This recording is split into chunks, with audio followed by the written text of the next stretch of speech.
Ladies and gentlemen, brothers and sisters, friends, enemies and comrades, I hope you're doing well wherever you are. This is Kenyan Revolutionary. Karibu sana, karibu sana. I'll be here briefly. It's Monday. Come on, it's Monday. Watu wanafanya kazi, watu wametoka kazi, watu wanalala, watu. It's just you're thinking about Tuesday. You just got off a very long day. You're thinking of Tuesday. So I won't hold you up. It's Monday. Ama namna gani? But anyway, karibu.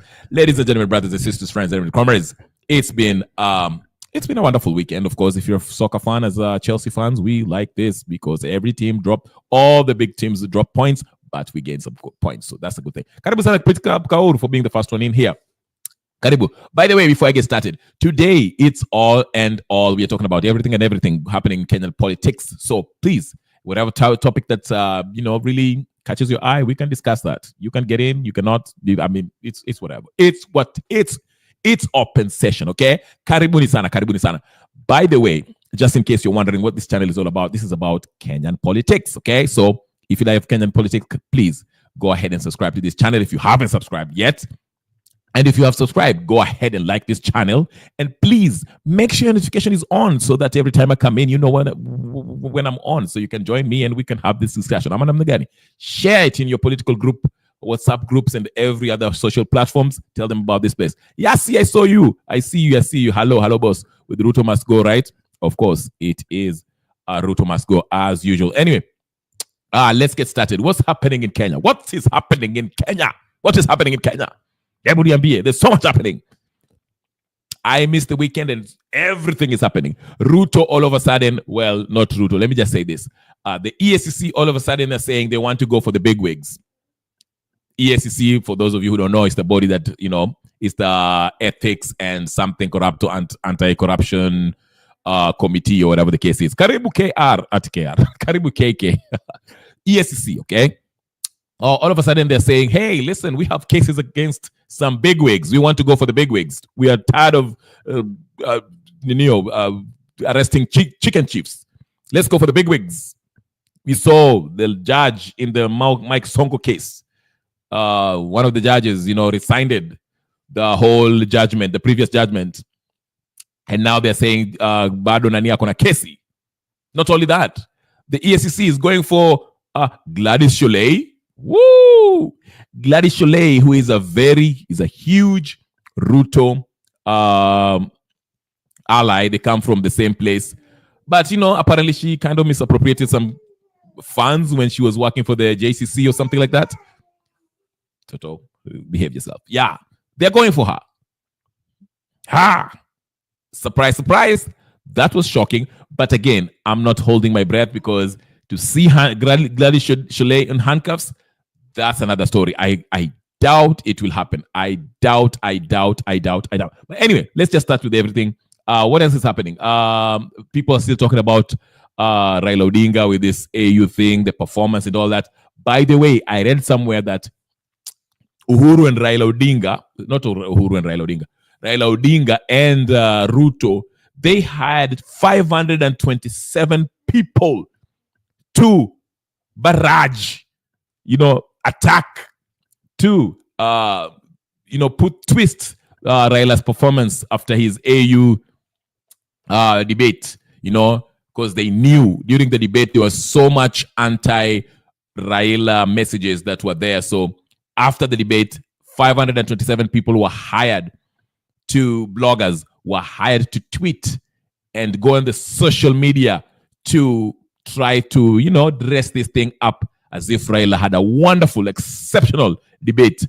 But we all know the truth that he lacked substance. I already talked about that. But, I had somebody talk about this position that he's running for, and it was a different perspective that I think it was an interesting one. An inside look at how this EACC, what does that mean? Let's just start with that EACC Raila thing, then we shall go to Ruto, then we shall be here. We shall be. Sorry. I've been coughing for a while. I'm healing, but I'm still coughing. But we shall deal with it, okay? So let's just start with this clip here. It's a short clip, and we can just review and hear what this guy is saying. I think he says something really new, and I'll open the forum for everybody else just in a bit, okay? Aya, tuingize. Ebu mukae mstari wa mbele, please mkae mstari wa mbele. Ndio hiyo basi, ndio hiyo. Let's said it. Both of them have different strength, but I think there's one thing that as Kenyans we don't understand. You know, some of us we have been in the international arena and we have worked in those systems. When you are dealing with governments and you are an independent body that link those governmental affairs, which is the role of the AUC, you do not need political will. In that, the moment your approach is political, then countries don't want to welcome you, a person with a political mindset. The problem is that maybe in Kenya we are used to having politicians in these positions, but in other countries that is not how they approach that is not the case, because the issue is AU's role as a chair is to navigate the linkage between the countries in Africa, as well as linking the same in the international arena, in the UN and the EC and those other aspects of it. The moment Baba concentrates on issues that he can do, that position does not mandate you to do anything. That position only facilitates, gives you an opportunity to facilitate the process of engaging the African nations in order for them to have. Okay, so basically, for those of you who don't understand what he's saying, I'll just break it down real quick. He was just explaining the role of the AUC chairperson, okay? Because a lot of people, even Raila Odinga, seems to not be understanding the job description. So he's explaining that it's not exactly a political position per se, because Kenyans, we are so obsessed with politics. We think it's about doing all this wonderful stuff. Yes, I'll build bridges in Cameroon. I'll build bridges from Sudan to Kisumu, to China to I don't know where. As you heard Raila Odinga was saying in his presentation, in his submission, he's basically saying that this AUC chairperson position, whatever the case is more of a diplomatic position, okay? You are trying to facilitate, as he puts it, okay? I'm representing the continent when I go to the UN, when I'm dealing with the Europeans. I'm advocating for maybe, encouraging trade from between two nations, intra-African trade, two nations, working on peace here and there, promoting peace, promoting trade, promoting all these wonderful things. It's not like, oh, I'm the head of AUC, I will make sure that Burkina Faso build 5 bridges. I'm the head of AUC. You're not the president of Africa, okay? You're a top diplomat. Now, with that said, ladies and gentlemen, because I think a lot of people kind of don't get that part, the actual job description itself. They think Raila is going to be the president of Africa. No, he's not. This is a diplomatic position. You are going to kind of try to put Africa together, the member states, because remember, not all Africa is under AU, but you can also encourage the non-AU countries to come under this AU umbrella. So you have a huge diplomatic responsibility here for that AUC chairperson position. You are going to work with head of states. You're going to talk about talk to generals. You're going to talk to the AU, UN, and all that stuff. Yeah. So this is not. That's why some people are arguing that this might not be the best position of Raila Odinga, because if you compare his resume with I don't know about the Madagascar guy, but the guy from Eritrea, he has his CV is rich with the diplomatic what do you call it? I can speak. Diplomatic work, okay? Let me just put it that way. So, and you can obviously, you could see even the way he was presenting his presentation. He seems to know the terrain. He knows the conflicts in different parts of Africa. He's fluent in almost every language that is being spoken in Africa, at least the main ones, the French, English, and Arabic, okay? Of course, he'll have to work on his Portuguese and all that stuff. But at least you could see, even if from his answers, as I mentioned, I made the video, you can go check it. He is more well suited in this position. Raila was his presentation was more like, oh, use me as a vehicle to do this. I will make sure that it's a bridge, whatever. Of course, like I mentioned, him when he was appointed by Faki to be the head of infrastructural stuff in Africa, okay, he was advocating for that stuff, but it wasn't actually diplomatic per se. But that was his strongest tool. So in summation, I'm just saying this. Listen, if you look at Raila's resume and the Djibouti guy, the Djibouti is hands down the better. I mean, this is not up for debate anymore. For all of you who wants to debate this, it's not even. And also, oh my God, somebody, listen, I did not save this, but somebody reminded, I was reading somewhere in a chat, and someone reminded us that in 2011, Raila Odinga was one of those who supported the removal of Gaddafi. Okay, he was encouraging the EU to remove Gaddafi. Woo! Now, we can go back and look if that's true. If it's true, then that's a huge blow to Raila. Now, while this is happening, Kenyans are being as creative as they are, gathering emails of heads of states and, writing these heads of states, telling them, hey, listen, do not vote for this guy. This guy is not to be believed. This guy is not competent. This guy has brought down Kenya. So, yeah, that's what's happening. So Raila, the only thing that Raila has is maybe the advantage. Let me not say it's not an advantage. It can be, and it's not also, that when the voting takes place, it's actually a secret voting. It's a secret vote that will be casted, okay, by these heads of state. So Raila will not know who voted for who. Even Ruto might vote for that guy from Djibouti, and Raila will never find out. It's just that Ruto has, in public here say that, yeah, Raila, I'll support you. But he can decide and vote for the guy for the Djibouti. And he will never know. Raila will never know. So it's tricky. So I wonder how they'll feel. What I suspect is going to happen, the voting pattern will look something like this. All the countries, African countries that are really, really pro-European, the African puppets, they will see the need of voting for Raila Odinga because they understand Ruto is the biggest puppet in Africa. Okay?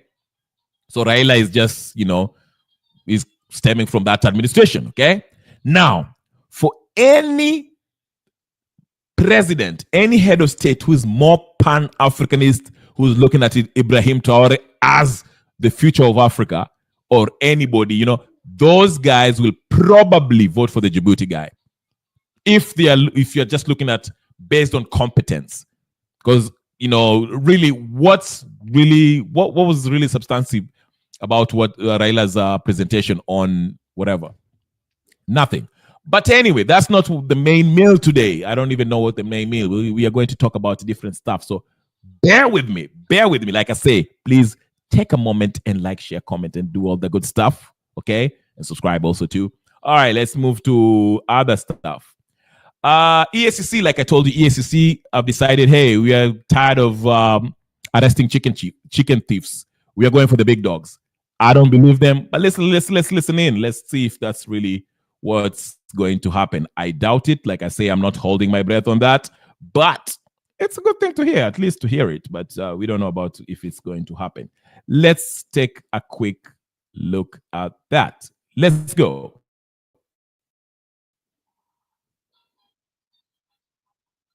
An Anti-Corruption Commission is recommending the prosecution of high-profile suspects, including current and former public officials, in files the agency has forwarded to the Director of Public Prosecutions. The anti-graft body, in its third quarterly report, details investigations into counties and state officials, detailing money trails and proxy companies through which public money was siphoned. Ayub Dikadir kicks us off on Sunday Live tonight. Service the existing vehicles. Former Wajir County Governor Mohamed Abdi Mahmoud, his wife Kaira Omar Maalim, and daughter Farhia Abdi Mahmoud are wanted for prosecution over abuse of office and conflict of interest involving 902.4 million Kenya shillings, involving 12 companies linked to the family financial 2017-18 by the ESCC. The Commission, in its third quarterly report covering the period between 1st July and 30th September 2024, also seeks to prosecute National Assembly Deputy Speaker Gladys Bose of alleged irregular procurement of fully furnished residential property for the Chief Justice during her tenure as the Chief Registrar of the Judiciary. She is wanted alongside former Director of Supply Chain Management of the Judiciary, former Director of Finance at the Judiciary, and 3 members of the Judiciary Tender Committee. They are also wanted for alleged irregular payments for the construction of prefabricated courts by the Judicial Service Commission. The anti-graft body is also targeting former Elgeyo Marakwet County Governor Alex Tolgos, his political advisor, County Procurement Manager, the Chief Officer for Health for conflict of interest, and procurement irregularities in the award of tender for the supply and delivery of petroleum products through Copcom Petroleum Limited, associated with the governor, which despite not qualifying ended up being the supplier, supplying the county government of Elgeyo Marakwet for 3 financial years. The company also made supplies to health facilities run by the county and was paid 1.7 million Kenya shillings.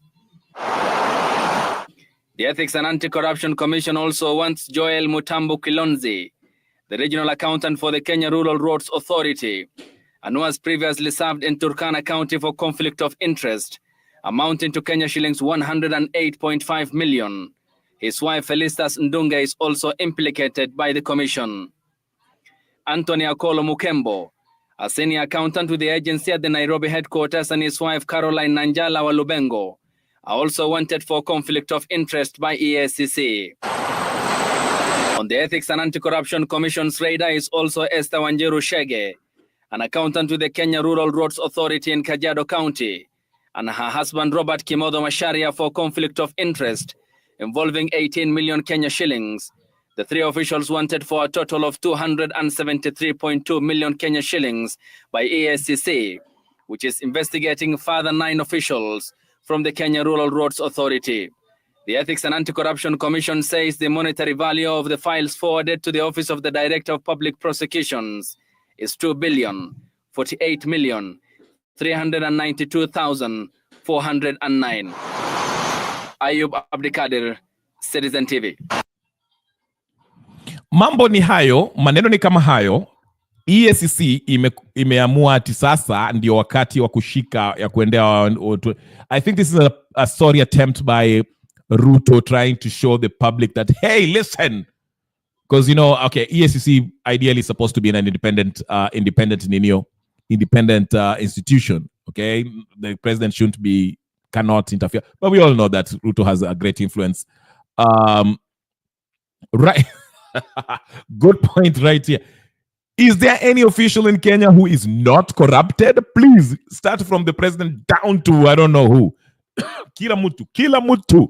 I mean, not to say that everyone in Kenya is corrupt, but in government that is senior official in most likely. That's how messed up we are. I will put the link in a few minutes as we continue to give you what you need. They are all corrupt. I like something. Speaking of corruption, there's something that this lawyer, I forgot his name. What's his name? He's Jimmy Wanjigi's lawyer. He said something that was really interesting, I think, regarding the real reason why Ruto cancelled Adani, if it is cancelled. He made a. Let me just since we are on that subject of corruption, hear me out. Like and subscribe, ladies and gentlemen, brothers, sisters, friends, everyone. Here he is. Willis Otieno. I think he was making a point here. But then Kenya Kwanza and Ruto refused to listen. And it's important Kenyans understand why William Ruto cancelled Adani. It's not for love of country or the noise that Kenyans were making.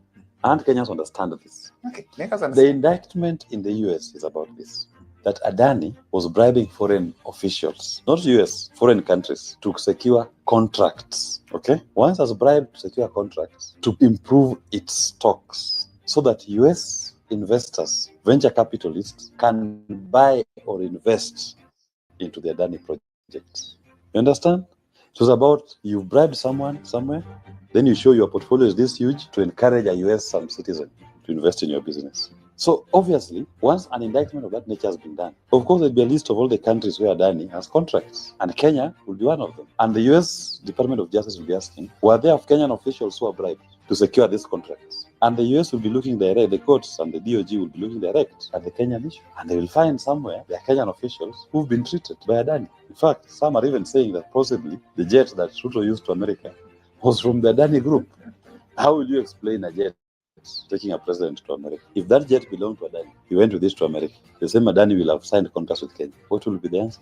So these are questions which will be asked. So William Ruto was not doing this thing for the love of the nation. William Ruto was doing this thing to save his own skin. Because if it can be shown that somewhere there's a nexus between Adani and him, Adani bribing or giving him a gift or inducing him materially, and then Adani has gotten contracts, that will be treated as a bribe. And William Ruto would have become a named person of interest in the proceedings. That is why they haste to cancel all the contracts. And as it is, if Adani is in chief share, in whichever shape or form, if they are there, I assure you, Kenyans don't even have to do anything. That one will be cancelled on its own. Yeah, the indictment of Adani, it rarely do you find those kind of indictments being done. So, Adani and Kenya is done. Whoever brought Adani to Kenya, we should tell him, thank you very much. You're a true patriot. You brought Adani to Kenya for the world to see that we have a system here that is corrupted. That man, whoever it is, thank you. Your mission is accomplished. Adani is the one going to bring down this man. So I like that explanation a lot, because he's basically saying that the reason why Ruto probably stopped the Adani deal was because, of course, number one, yes, Adani, Adani was trying to get some investors, US investors, to invest in their company. And of course, any huge investor in the US, before they put their money or even consider it, they'll do some background check on your company, see where you're getting your money, how huge is your portfolio. And of course, when they kind of looked into it, they see that Adani is involved in different kind of nations that they've been accused of bribing officials of these nations, nation states, to secure deals. Okay. And, American business people do not like corrupt deals. I'm not saying they're not corrupt, but for the most part, okay, corruption still exists. But when it's a huge deal like this, where the feds can be involved or, whatever, they try to stay by the book, okay? So when they did their background, they found out that Adani has been listed or have been, red flagged for, we remember in Australia, they were kicked out, even in India itself, Bangladesh, you name it, several countries. And again, so maybe they looked at Kenya and, Kenya seems to be one of those country that may have received a bribe from Adani to secure this kind of deal.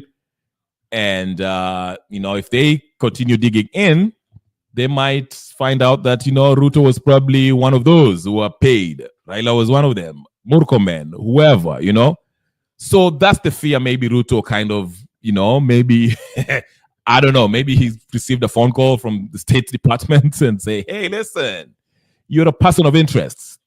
Ulichukua milioni fulani kutoka kwa Adani. Because Adani, by the way, there's a arrest warrant for them. Of course, he's a billionaire. He will be in countries that does not have what do you call it? Where you rendition can't take them from what that country, and like Kenya. Adani cannot, like right now, since that thing is Ninio, he can stay in Kenya, but maybe if Ruto protects him. But Kenya is one of those countries where if the US is looking at you, looking for you, they can actually arrest you and take you to the US, okay? So anyway, what I'm trying to say is this: like he explained that Ruto might have felt, hey, listen, maybe he got a call from State Department. Akasema, Bwana Ruto, ulipokea pesa kutoka kwa nani? Akasema, no, of course. Then he probably called back Adani and say, hey, listen, here's your 50 billion. Ebu, this thing is not going well. But maybe that's not the case. Maybe Ruto is like, you know what? I'm mwezi kuja kuni arrest. I'll continue with my stuff. Nipate pesa vile nataka. So, yeah. But that might have been a reason for him to, drop off that Adani deal. But still, you never know. Because, like, I think, is it, who went to court and said that they wanted to see evidence that the state actually dropped this Adani thing, because you cannot trust Ruto. Ruto might say he dropped it, but bado anaendelea na mambo ya Adani. So you can never know with this guy. You can never know. So yeah. But anyway, so this is what is happening. Now, people, we are talking about the corruption. We are talking about Raila's chances. This is all related, ladies and gentlemen. This is all related because for those of you who might say, hey, what does Raila Odinga's going to AUC have anything with what's happening in Kenya? Of course, if this guy doesn't go to AUC, what do you think he's going to go? Sinatarudi hapa aanze kupiga zile siasa zake. Yeah, nimerudi. Nangoroma. Yeah. Wow. So it's all related. That's why we are talking about, we are trying to see what his real chances of getting this thing, especially since the voting will be private voting, so nobody will know who voted for who. And if it comes back, what does the political scene how will it look like? Is this still going to stick with Ruto, or he'll be like, you know what? Wacha nishikane na Gachagua sasa. I'm sorry, Gachagua. Let's be friends. Let's remove Ruto. Ruto is the bad guy. What will happen? We don't know. But first, let's look at his chances as people talk, see, with the AUC people, the diplomats, on the experts and the analysts are talking about his chances. Let's look at it very quickly. The campaign secretariat for Raila Odinga's Africa Union Commission chairmanship bid has lauded his performance in a public debate on Friday. Principal Secretary Korir Singoe says the campaign will embark on a final round of lobbying with just months to the anticipated vote. But as Brian Mushiri now tells us, diplomacy experts and political commentators say Raila has much more to do to win the seat after his debate performance. Take a look. Raila Amolo Odinga, former Prime Minister, Kenya. At a debate of the three candidates seeking to succeed Musa Faki at the African Union Commission, Kenya's Raila Odinga outlined his agenda for the continent on trade, integration, and infrastructural development, drawing heavily from his days as AU's High Representative for Infrastructure. Distinguished guests, ladies and gentlemen. Raila's campaign believes he articulated his agenda convincingly. To our minds, the candidate did extreme, showing again the importance of infrastructure based on his leadership of as High Representative of the African Union. But pundits claim Raila's lack of language and diversity, as shown by his competitors, may influence the decision of the heads of state and government in a continent where cultural diversity is a point of pride. He tried to give a good account of himself, but granted, of course, the Djibouti candidate came out very strong, came out very persuasive. And then, of course, don't forget his command and mastery of 3 foreign languages, 3 official languages that Africa uses. That was also very impressive.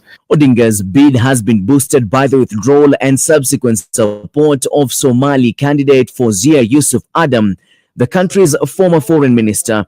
Yudhua believes that while this may seem positive on face value, it could be a problem for Odinga on the basis of language and culture. Everything so far going by those dynamics, and we're talking about language, religion, culture, everything is tilted in the favor of the Djibouti candidate. So what Raila's campaign team needs to do is to try and reach out, not safely assume that we have all the Anglophone countries in our bag, but continue just a lot of shuttle diplomacy, more aggressive diplomacy, into trying to see in the Arabic-speaking world, who can we sway? Whose vote could we sway? We're talking about Morocco, Algeria, some of those countries in the Arab world. According to the Africa Union, 2/3 of member states are either Anglophone with 24 countries or Francophone with 28. Odinga faces former Madagascar Foreign Minister Richard Randriamandrato and Djibouti politician Mahmoud Ali Yusuf, and Kenya needs the support of up to 32 countries to claim victory. A number of these countries have verbally pledged support for Odinga, but due to the secret nature of the ballot, the campaign says there is still work to be done in the coming weeks. That we will see the candidate ratchet up those engagements, particularly around Central Africa, where he's not been to, and a few other countries. But I think what is really critical is that the candidate will also be engaged in a listening exercise where he wants to get perspectives from different groups, particularly the private sector. Githua asserts that the outcome of the February poll will have a huge impact on the Kenyan political landscape. How much influence will he still have on the remaining politicians in the direction they take? So that is he leaves a constituency that's up for grabs.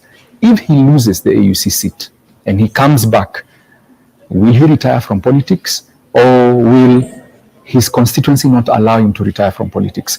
Former Prime Minister Raila Odinga's AUC bid hangs in the balance now more than ever.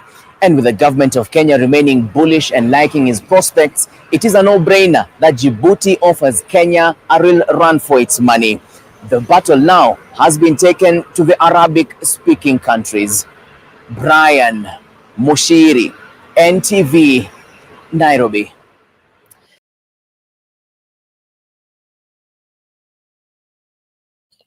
Okay, with that said, ladies and gentlemen, we have to put this thing into a proper perspective. Now, remember, while Raila is, doing his abracadabra diplomacy, guys, you have to.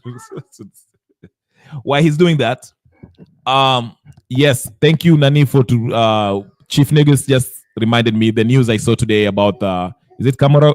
Where is it? Komarok. They're demolishing houses. I saw there was a lady, I think it was a lady who he had a building which is his lifetime investment, being brought down by the government. I mean, these are the things that will make people watu watarudi kwa mtandao on the streets. But now I was going this is where I was going with this, okay? This is where I was going with this.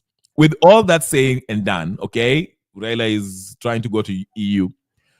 The High Court ruled on the IBC Amendment Act. Do you guys remember that? That amendment that's Ruto assented to when Raila had to go there to the KICC with with Kalonzo Musyoka, and they signed it. And I say this thing is illegal because there was no public participation. These people just met somewhere in Bomas and agreed to pass it. This is not how law is passed, Hey. I have a co-presenter over here who you can see. But yeah,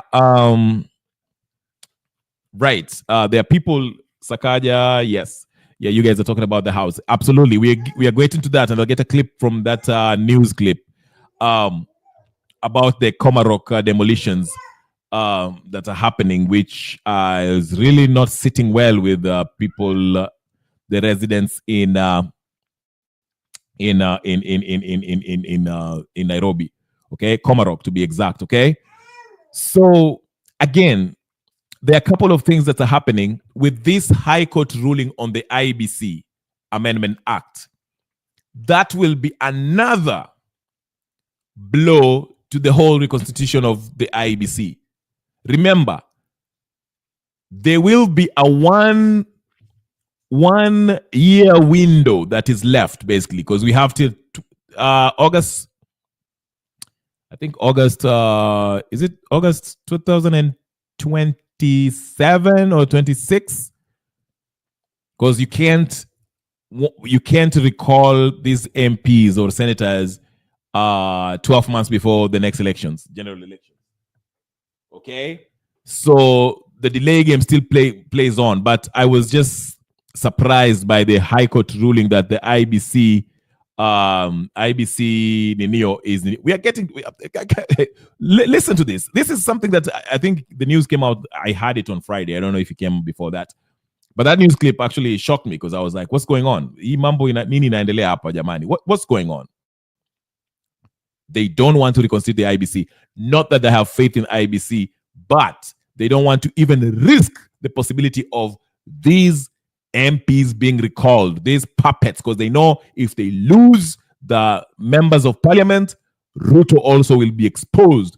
Because if you put in the people that we trust, that we demand have to represent us and our interest right now is to remove Ruto from power. So if you put people who are not going to toe the line to whatever Ruto wants, they know Ruto might go. And if Ruto goes, we know the political class will not be safe. But here's the news. Mugambi invalidated the IBC.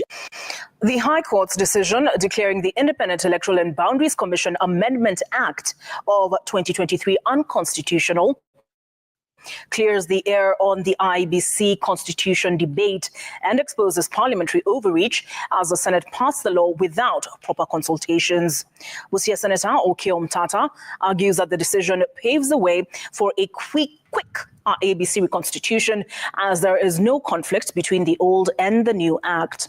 Melito Letenges reports on the decision by Justice Lawrence Mugambi that in part had it that the law which created the IBC selection panel was passed without considering public and stakeholder input, rendering it null and void.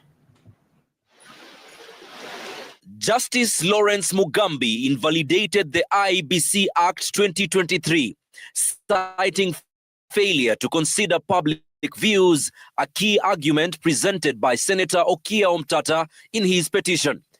Omtata praised the court's ruling, saying it provides clarity on IBC's constitution and the chaos surrounding its selection panel.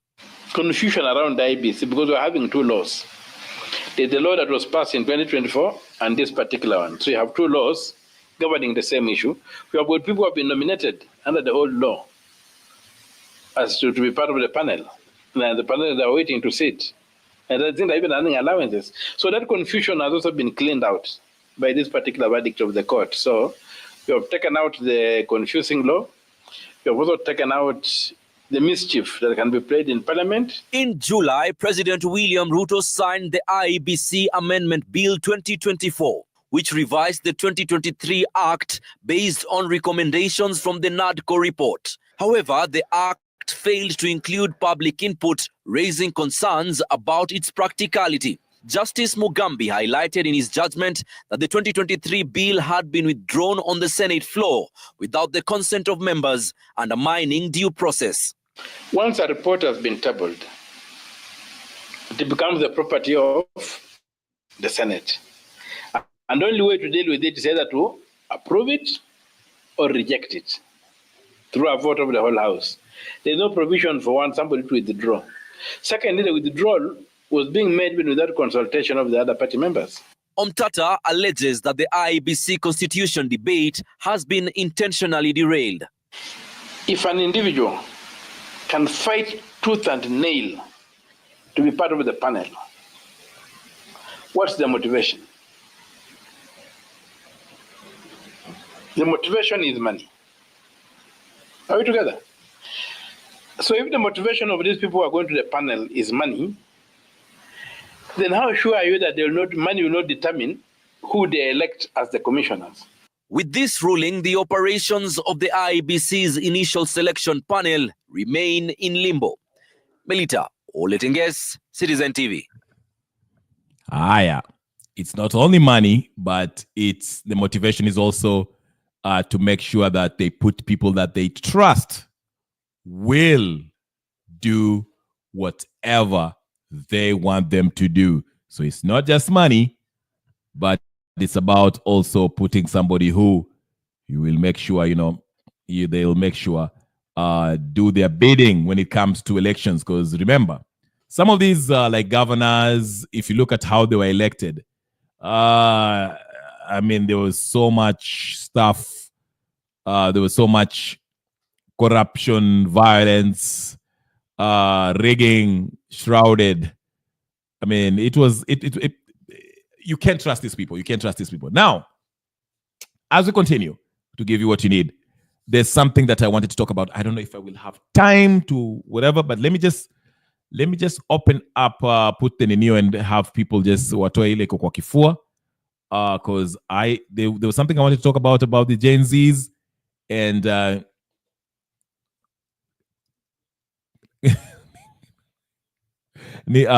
the Gen Zs. But you know, I didn't put my videos together, but it's something that I talked about. But the main question was this that I was talking about earlier. I was like, and I've always mentioned it here. How come we stopped? When did we stop this whole this whole Occupy State House? Why did we stop it? Why is it there since Raila Odinga and his panel of experts, the Opiya Wandais and the rest joined Ruto cabinet? Why did we stop going to Maandamano? Why did that stop? Was the Gen Z being funded indirectly by the Azimio folks and the political class? Or is it a matter of the political class clashing within themselves? Because, listen, I raised this earlier and I will raise it again, okay? Because now, I don't know if I should go into it, but if you want to mention it, because listen, all this IBC, all this presidential candidate, all this stuff that we are talking about, Adani, can only be put to rest if we have a truly independent institutions as it has been enshrined in our constitution.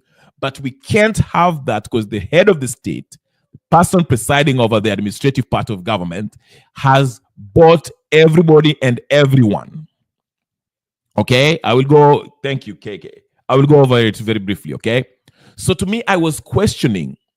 My question was this: why did the Gen Z actually stop? It seems we were unstoppable on June 25th. When we went to the JKA, the Gen Z, they seemed unstoppable. The police could not handle it. They had to bring the army. Then, later on, we came to find out who was actually financing this Gen Z. For example, what's his name? Jimmy Wanjigi said it, that he funded Gen Z. No problem with that. But if you remember, Jimmy Wanjigi, he had a meeting before. Remember, should I go back? I will go back. Forget it. Let's do it. Let's do it. I will try to pull the video up. Let me just walk you step to step very quickly. After the elections, we went to the Supreme Court. Supreme Court cases ililetwa. Okay? Cases ililetwa kwa ninio. Cases ililetwa kwa Supreme Court, and Supreme Court will remember what she said. Hot air, which was hot air. Okay, whatever. 5 months after the hot air ninio ruling, Raila Odinga goes and says he wants something akin to the Kofi Annan Accord, which is basically BBI, DADCO, whatever you want to call it, broad-based government, okay? Then he told the government, if you don't do so, we are going for Maandamano, okay? And before he went to Maandamano, you know, after one or the first or second Maandamano, Raila Odinga, remember, up to that point, he was not in good terms with Jimmy Wanjigi because they fell off because of years back when Jimmy Wanjigi was trying to vie for that ODM seat as the presidential candidate. Wakakosana, alafu, you know, I don't know how the relationship was till then. But leading up to that point, they came and met again and they had a lunch. Remember, NTV showed us when they had lunch and they were asked, hey, what were you guys talking about? They didn't mention. They'll say they'll work together or whatever, but it was never Nenio. But anyway, soon after that, the maandamano zilikuwa zinaendelea, maandamano za ODM na Azimio was going on in the streets. Soon after that, peace was brokered through whatever, all these nonsensical talks, Otiende Amolo and George Murugara, okay? They agreed to sit down, right? And to draft this NADCO thing. Alafu hiyo pia ikavunjika. Then they brought Kalonzo and wakina Cheriot and other idiots, okay? And the preconditions to that was that the Azimio would stop the maandamano. Then wakakuja na NADCO, and they had 8 points that they wanted to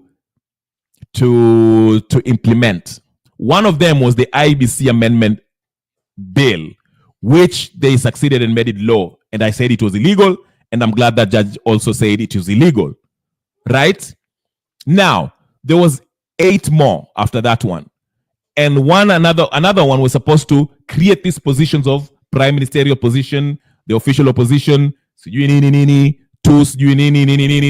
which will require us to have a plebiscite, a referendum, because we are going to change their constitution, which was in the works. That's why you kept on hear them saying, "Oh, we should review this constitution and see if it really works for us, because it seems like this constitution is not working for us." Remember that? Now, knowing that Raila Odinga and Azimio had made a deal with Ruto that, hey, in order for us to implement this NADCO, we cannot go to maandamano. Guess what happened? Because the thing was stalling. Remember, Kalonzo Musyoka that time was saying they need to implement this, they need to implement this. Is not what they need to push on through immediately. Then Gen Z popped up with the finance bill. It was right around the finance bill part. Okay? Gen Z wakafanya hivyo hivyo, and we know what happened. We know the history. But Gen Z was strong and was doing well because there was June 25th, there was the airport thing, which were back to back going on well. But as soon as Raila Odinga went and showed the public was open to this national dialogue nonsense, whatever, and Raila Odinga officially showed that he was going to shake hands with Ruto, the maandamano was now thwarted. The police were cracking down on people. The ODM folks were saying, "Hey, mkitokezea huko mtaona nyinyi." And it died down to up to now. The maandamano is not working. But it died down after Raila Odinga and the Johos and Opiah Wandayi wali joined Ruto in government, in cabinet. Of course, they resigned for Azimio, and then they went to the cabinet. And Raila Odinga told us that, yeah, nilimsaidia na our experts. Now, you can be asking, what's the connection between Gen Z and Raila Odinga? That's where Jimmy Wanjigi comes in. Jimmy Wanjigi told us, I think she was in whatever, Ngugi's whatever, and told us that he financed, pretty much supported the Gen Zs, financed them. Okay? Who else? George Kimpuru, I think that's his name. When he was in this, addressing the crowd somewhere, I think where, with Gachagua. I was surprised. Gachagua was standing right beside him. It was a roadside address, public address. And he said, "Sisi ndio tulipanga hii mambo ya Gen Z. Kama wajui." And Gachagua never scolded him.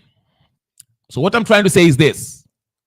Could it be, because it seems like things died down after the Ninio. Things died down after these folks waliingia kwa Ninio, waliingia kwa hiyo cabinet. Could it be that the aim was just that? Now, you hear Jimmy Wanjigi, if you listen to him on Spice FM, he was saying that mambo inachemka, basically I'm paraphrasing, but there's going to be a revolution. Next year, angalia. Watch. And remember, Gachagua told us, I remember one of you guys told us here, but that we shall know the truth in January. I don't know if he was referring to his case or just January in general. Because if Raila doesn't make it to the AUC, guess what's going to happen? He will come back and he will want the NADCO to be fully implemented, including changing the constitution to create a prime ministerial position for him.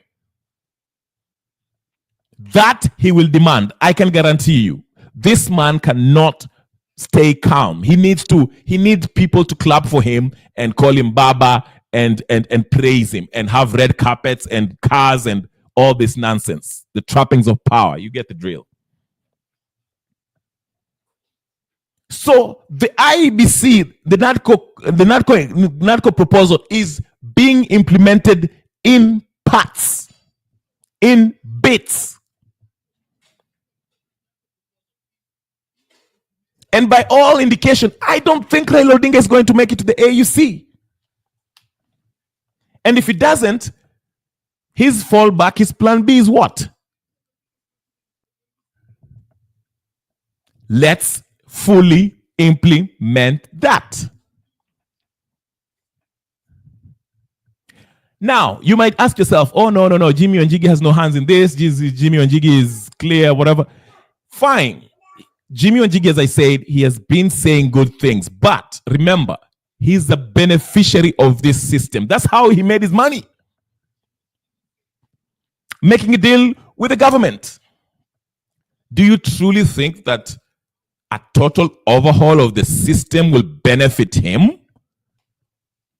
How do you think he's maintaining his billions? How is he making his business connection? He knows these people. He told us, serikali ya Uhuru na Ruto ilitengenezwa kwa sitting room yangu. That's just to give you a glimpse of how close he is, how involved he is in power.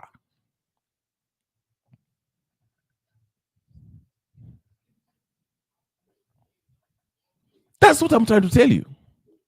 So that's why there's a video I made that tells you, while we might jumping in and we are saying Gen Z, Gen Z, Gen Z, Gen Z, Gen Z, and we are thinking that we are fighting for the total overhaul of this corrupt system, or at least the people who are corrupting the system, their goal, our goal, and the financiers' goal, the people at the background, might not be the same. Lengo letu might be tofauti.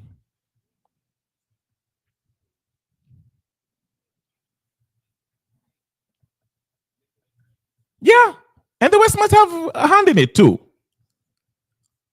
Of course, because guess who's pushing this agenda? Guess who's pushing this agenda? They know the people don't want this easy money, nio za ng'ombe, mashindano za ng'ombe. People don't want easy mambo za seeds, za ninio. They know that. But how do they fool people to make them think that they're actually going to change the system, but they want to change just the faces?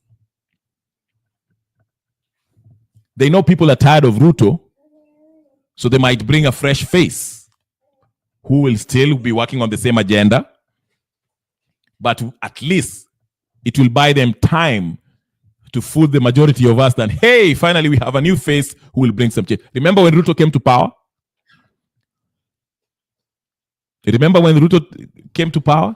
We all thought Ruto is the next Unini. Akaenda huko Ufaransa. Some people were like, oh my goodness, this is the greatest person since sijui nani. Wengine walikuwa nasema this is sijui Martin Luther King, the wonderful speech in France, in that climate change, whatever.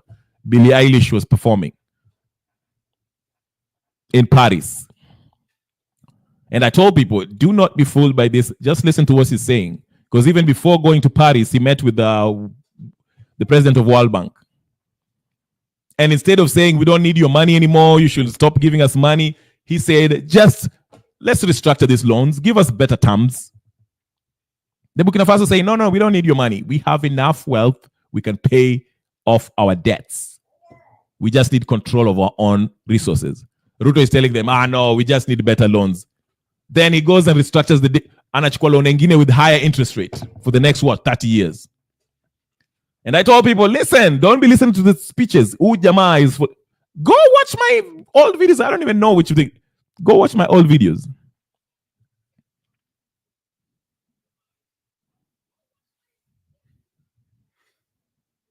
Right. So that's what I'm saying. I feel like, and I might be wrong, please take this with a pinch of salt, because do your own research. We are all in a journey of trying to ascertain what the real truth is. But I feel like this Gen Z movement, because even something that's eerily similar Can I tell you something else that was similar?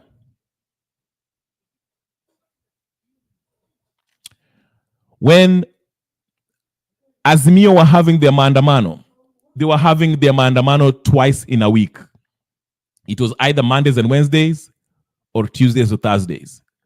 When the posters were coming out for the Gen Zs, it was Tuesdays and Thursdays, I believe.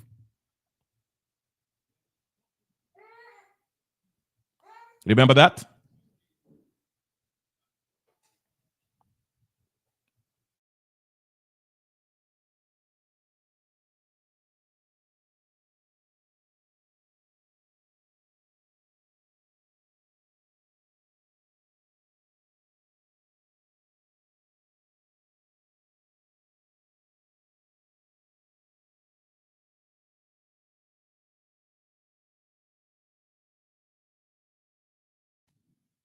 Yes.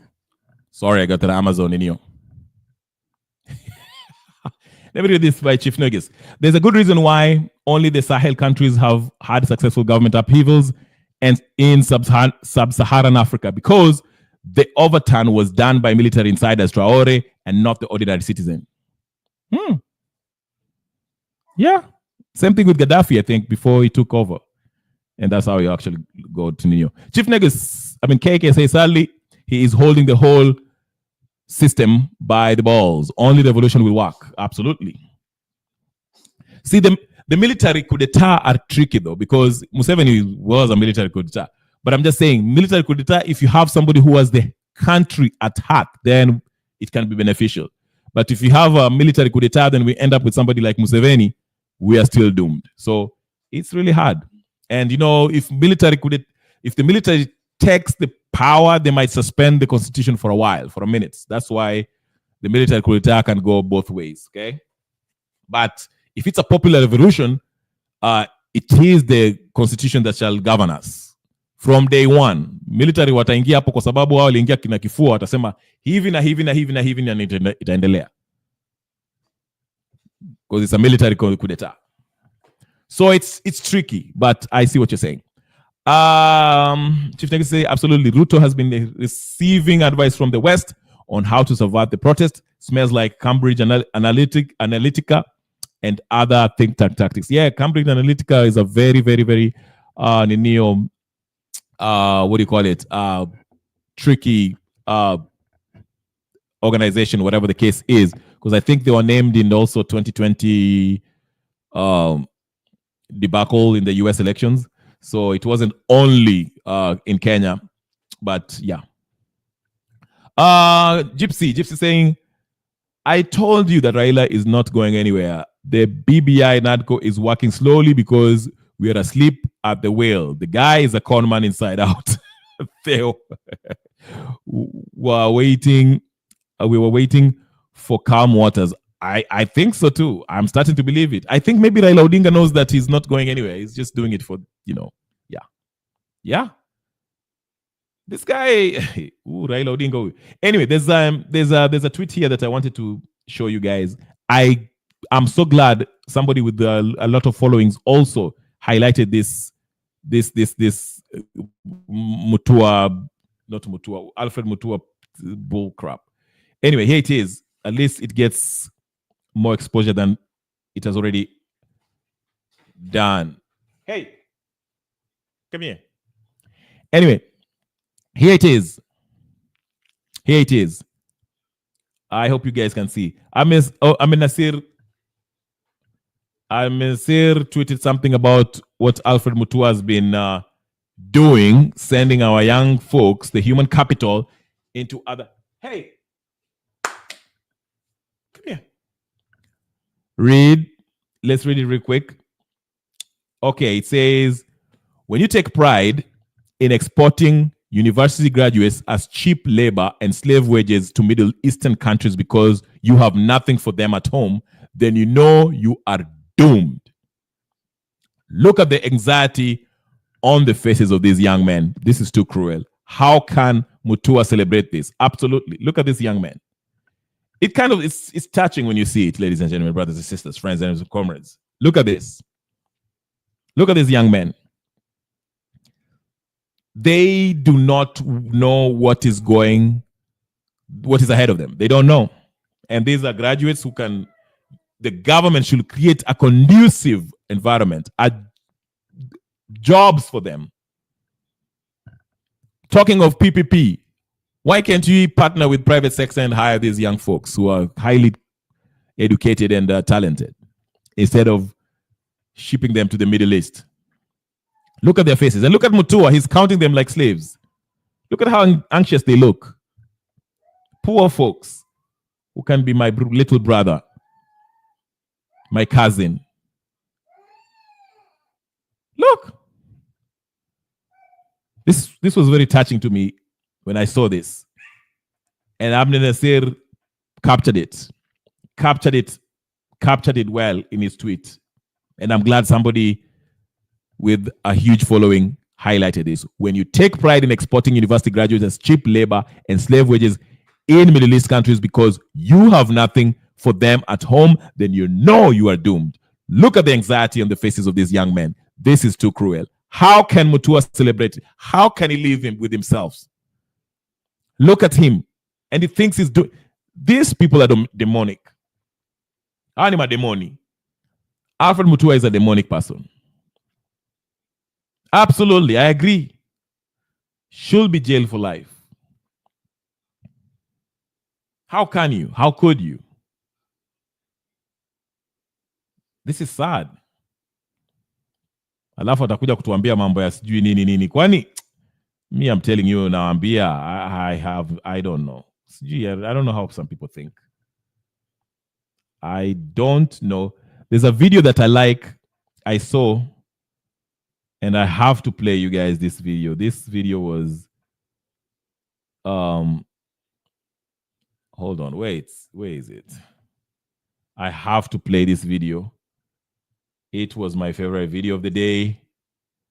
I think somebody asked me to play it last time. It was about this lady who went to the hospital and the SHA shift, whatever, did not work for her. And she expressed herself in the best way, how she knows how. Okay? I love that video. I don't know if I can find it. Let me play that. Okay, let me just see here. Crap. Did somebody take it out? But anyway. Yeah. Things are getting worse by the day. And I don't know. I heard a Mokorino was attacked somewhere. I guess he's the guy who snatched the microphone from Gachagua. And he was, Wananchi caught up with him somewhere in, I don't know if it was a restaurant or a bar. And they had to, walimsomea kidogo. Okay, I lost that video. I don't know where it's at. I didn't save it. Crap. Oh, well. But yeah, ladies and gentlemen, brothers and sisters, friends and comrades. Captain Akwapa. I'm opening the Captain Ingia. Get in right now. Captain Ingia. I need to hear from you. I haven't heard from you. I need a good laugh. Captain Ingia. Ooh-wee. This is funny. Captain Ingia. There's the link.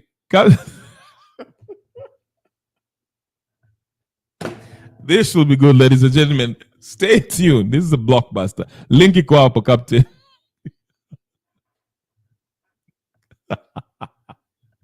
I'm already laughing and you're not here. I don't know. This is just fun. Link ndio hiyo. Anyone who wants to come in and give their view, please feel free. Captain, link iko kwa link iko kwa chat. She's right there. No, she's not. Hello. Melchi Sema.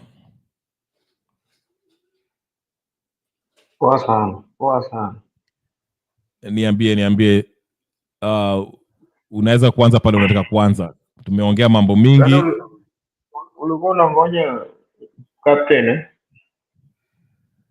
Captain ameingia, so nimemwekea link, alikuwa ameuliza link. Sijamwona kwa siku mingi, nimemjiuliza kwa wapi. wewe pia unataka kuwa Ruto, tunakuangalia kwa IT. Ruto kiaje hivi? Ai, ndio huyo octogenarian, ndio huyo. Ai, wewe ulishikwa? Wacha ongee kwanza. Aya, Captain, kwani ulishikwa? Hata amesahau kutumia simu. Captain, ongea.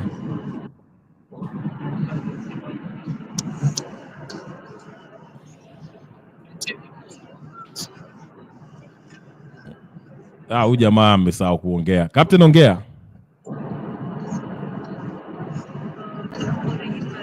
Hata afanani Captain, huyu ni mtu mwingine.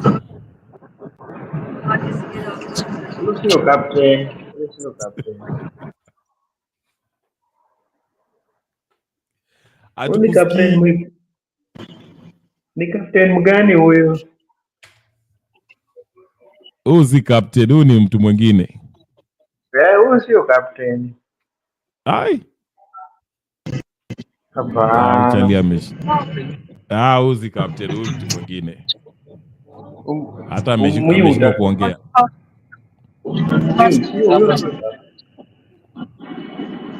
Hata unaona hata picha yake ameweka tingatinga. Huyu sio captain. Huyu ni captain mwingine, sio yule. Tunajua. Captain Chamge.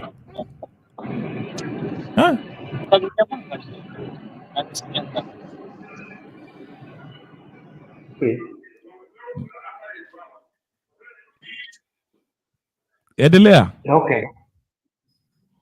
Mimi wacha niendelee kama captain bado anaendelea. Huwa ameshindwa na Hebu nimefika. Kuna captain. Nawasikia nimeingia, wewe acha hiyo bana. Niwache nini bwana? Unakuja hapa usiku. Huyu jamaa amevaa keki kwa kichwa ama ni kofia hii?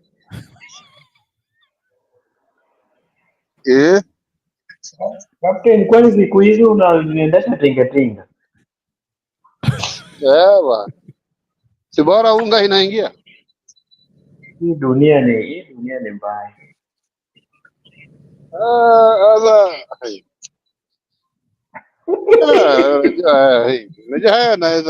Naweza kukuambia moja ukose tu kulala. Wacha tu niendeshe hii tinga.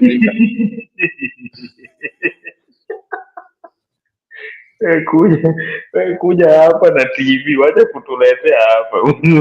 Hakuna, niko hata nimeingia na simu, niko njiani naenda home, natoka job. Uko Burubuseti? Uko Buruburu? Niko huku Marakwet, huku kwa kina Murkomen hapa na Sud.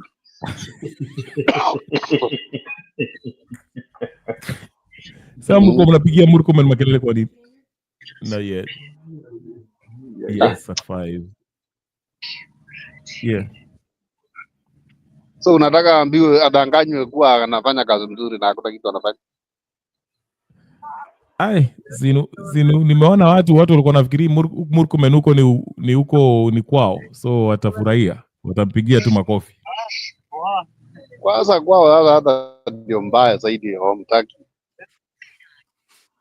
By the way, nilikuwa nataka kuuliza maoni yako, uliona debate ya octogenarian ilienda vipi? Nasikia huyo octogenarian mpaka anasema ati anajua wazazi wake walitoka Sudan. Yeah. Which is okay anyway. Even some of us, we are obsessed to the our roots. Our roots here, we came from South Sudan or whatever the place. But sio mbaya, mimi naona si mbaya, alijieleza vizuri. Sasa kama hata ongeza kidogo ya kuiba, sasa sijui atapita namna.